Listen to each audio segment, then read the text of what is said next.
On s'est battu, vous l'avez entendu, on s'est battu pour que l'ordre du jour soit prolongé.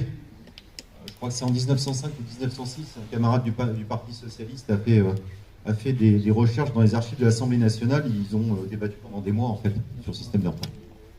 Rien qui précède. Donc on est bien dans une logique de hold-up. Un hold-up, ça va vite. Vous rentrez dans la banque, il y a quelqu'un qui est dans la voiture, hein, comme dans les films de gangsters, le moteur tourne, ça c'est Elisabeth.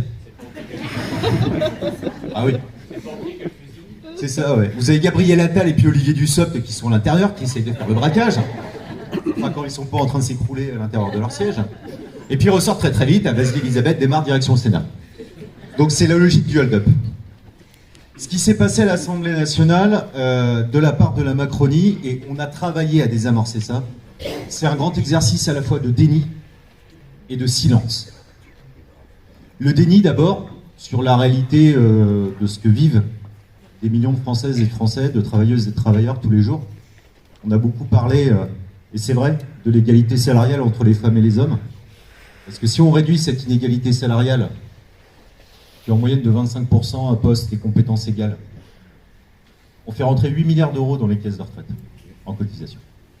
8 milliards d'euros. Et d'ailleurs, cette différence, on la voit à l'arrivée. En moyenne, une femme a une pension de retraite qui est 40% inférieure à celle d'un homme. 28% si on compte la pension de reversion. C'est-à-dire qu'il faut compter sur un décès, quelque part, entre guillemets, pour voir que cette inégalité se réduit un petit peu. Et encore 28%, ça reste énorme. Donc on voit quel scandale il y a derrière ça.